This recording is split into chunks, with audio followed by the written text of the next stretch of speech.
Hello everyone welcome to college classes ए video रे हमें +3 सेकेंड सेमिस्टर विषय जो रही आम मल्टीडिसिप्लिनरी कोर्स फिलोसफीर वैदिक culture important 2 mark question Gudi देखा यह निश्चित भाव में क्वेश्चन गुड़ी आसो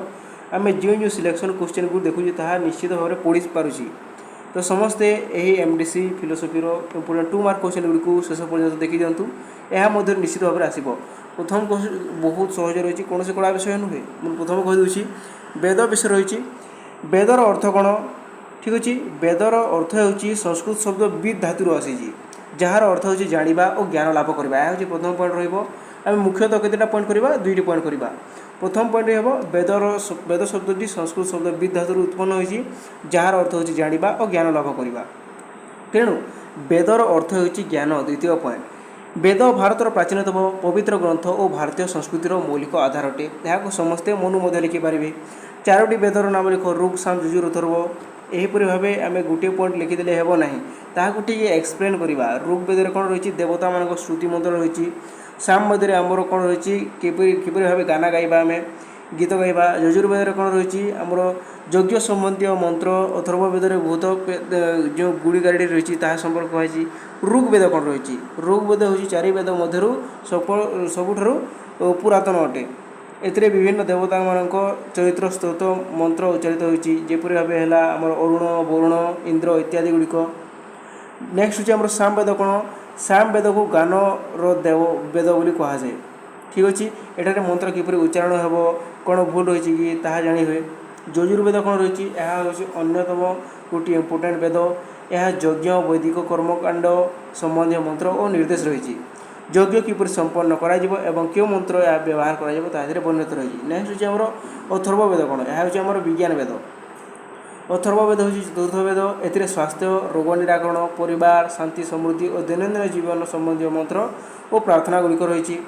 ठीक अच्छे नेक्स्ट हूँ ब्राह्मण ग्रंथ कौन अटे इम्पोर्टेंट रही आमको फिर कौन कराई वेद गुड़ी को पुणी 4 भाग विभक्त कराई ब्राह्मण्य अरण्यक उपनिषद इत्यादि गुड़िक रही प्रथम ब्राह्मण्य कहले कौन कहुए ब्राह्मण ग्रंथ गुड़िक वैदिक साहित्यर एक अंश अटे ए वेद मंत्र गुड़िक व्याख्या और यज्ञ जाग संपर्क विधि विधान वर्णित होती वैदिक कर्मकांडर अर्थ और गुरुत्व बुझे ब्राह्मण ग्रंथ गुड़िक गुरुत्वपूर्ण अटे नेक्स्ट हूँ अरण्यक कौन अरण्यक वैदिक साहित्यर एक अंश अटे अरण्यक अर्थ होची अरण्य संबंधी आमर फरेस्ट रिलेटेड जो रही ताही हूँ अरण्यक ए यज्ञ और कर्मकांडर गभीर और प्रतीकात्मक अर्थ व्याख्या कराई नेक्स्ट हूँ उपनिषद कौन उपनिषद समस्त जानते यह गोटे आम साहित्यर दार्शनिक अंश अटे ए ब्रह्मा आत्मा कर्म मोक्ष परम सत्य संपर्क में आलोचना होची नेक्स्ट क्वेश्चन रही वैदिक साहित्य कौन अटे वेद को केन्द्र कर रचित समस्त प्रकार साहित्य को वैदिक साहित्य कहुए वेद को रिलेटेड जो गुड़िक रचना कराई सब कौन अटे यही वैदिक साहित्य ही अटे ए संहिता ब्राह्मण अरण्यक उपनिषद मुख्य अटे यही साहित्य धर्म दर्शन समाज नीति और संस्कृति संपर्क अनेक तथ्य दे था नेक्स्ट हूँ क्वेश्चन नंबर 11 वैदिक समाज दुईटी प्रमुख वैशिष्ट्य लेख वैदिक समाज मुख्य है पिता एठारे महिला माने कौन करते सामान भाव में इक्वाल थे एठारे लोक मैंने जाग यज्ञ करते पूजा पाठ करते इत्यादि वैदिक समाज परिवार स्थान कौन था परिवार कौन था समाज मौलिक एकक था आमर परिवार ठारू ही समाज सृष्टि होता साधारणतः परिवार गुड़िक मुख्य थे पिता ताकू आम कुलपति बोली कहीदे युक्त परिवार प्रथार प्रचलन था परिवार सदस्य मैंने परस्पर को साहाय्य करते और धार्मिक कार्य एकाठी अंशग्रहण करते समस्त जानीपारे वैदिक समय नारी मान स्थान किपर बहुत उच्चर था से सबू वेद मंत्र उच्चारण करते वेदर मंत्र गुड़िक निजे तैयारी करते गार्गी मैत्री जो रही विदुषी मैंने वैदिक समय वर्ण व्यवस्था रही हाँ रही कौन रही आम मुख्यतः कौन कराई 4 विभाग विभक्त कराई चतुर्वर्ण मया सृष्टम गुणकर्म विभाग कौन कौन रही ब्राह्मण क्षत्रिय वैश्य शूद्र ब्राह्मण मैंने पूजा पाठ करते क्षत्रिय मैंने देश रक्षा करते वैश्य मैंने बिजनेस कार्य करते और शूद्र मैंने समस्त को हेल्प करते वैदिक समय मुख्य जीविका कौन था वैदिक समय लोक मैंने मुख्यतः कृषि और पशुपालन करते और विभिन्न हस्तशिल्प क्राफ्ट इत्यादि तैयारी करते नेक्स्ट हूँ आम यूनिट नंबर 2 वैदिक मूल्यबोध और आश्रम व्यवस्था बहुत इंपोर्टेंट रही वैदिक मूल्यबोध कौन रही वैदिक मूल्यबोध हूँ वैदिक जीवन नैतिक और आध्यात्मिक आदर्श सत्य धर्म दया श्रृंखला त्याग सहयोग और आत्मसंयम हूँ यार प्रमुख अंश गुड़िक नेक्स्ट हूँ वैदिक मूल्यबोध सत्यर गुरुत्व कौन रही देखी दिखाते समस्ते धर्मर अर्थ कौन रही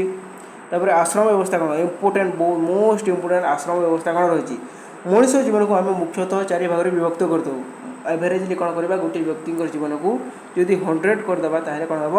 25% इच कर कौन कही भाग कर प्रथम भाग रही ब्रह्मचर्य तापर रही गृहस्थ बह कराए ब्रह्मचर्य 0 ରୁ 25 वर्ष पर्यंत पिलाटी पाठ पढ़े गृहस्थ 25 ରୁ 50 वर्ष पर्यंत कौन करते से गृहस्थ जीवन समाज सेवा यज्ञ इत्यादि करते रही वानप्रस्थ घर को त्याग करने को चेष्टा करते कि 51 ରୁ 75 जदि बाय चान्स आग को पहुँची जाते से कौन होती सन्यासी होता। नेक्स्ट क्वेश्चन रही ब्रह्मचर्य आश्रम कौन रही है गुरु सेवा ज्ञान अर्जन श्रृंखला आत्मसंयम चरित्र गठन इत्यादि रही गृहस्थ विवाह समाज कार्य इत्यादि विवाह परिवार पालन इत्यादि हुए वानप्रस्थ मनीष कौन करते धीरे धीरे सांसारिक दायित्व दूरे आध्यात्मिक चिंता और आत्मचिंतन में मन देते। सन्यास आश्रम कौन सन्यास आश्रम जीवन चतुर्थ तथा शेष पर्याय ए व्यक्ति सांसारिक मोह आसक्ति को दूर हुए कौन होचे आमर सन्यास को देते जंगल को चली जाते से आश्रम व्यवस्थार उद्देश्य कौन रही जीवन को कौन करवा संतुलन और सुसंगठित करवा शिक्षा परिवार समाज कर्तव्य त्याग और आध्यात्मिक उन्नति मध्य संतुलन स्थापन करवा। ठीक अच्छे क्वेश्चन नंबर 25 आश्रम व्यवस्था व्यक्तिगत जीवन को किपर मूल्यवान करते देखी दिंतु वैदिक मूल्यबोध रे ऋतु कौन रही वैदिक मूल्यबोध रे त्यागर गुरुत्व कौन वैदिक संस्कृति यज्ञ गुरुत्व कौन वर्तमान भारतीय संस्कृति वेदर प्रासंगिकता मोस्ट इम्पोर्टेंट भेरी भेरी मोस्ट इम्पोर्टेंट भारतीय संस्कृति वेदर प्रासंगिकता कौन रही वेद आज भारतीय संस्कृति एक मूल आधार रही सत्य धर्म शांति प्रकृति प्रति सम्मान सहयोग और मानव कल्याण धारणा आज प्रासंगिक वैदिक परंपरा भारतीय धार्मिक और सांस्कृतिक जीवन में देखा जाए। ठीक अच्छे नेक्स्ट रही आधुनिक जीवन वैदिक मूल्यबोधर प्रासंगिकता कौन यह मोस्ट इम्पोर्टेंट रही तो यह आमर इम्पोर्टेंट 2 मार्क क्वेश्चन गुड़िक। धन्यवाद।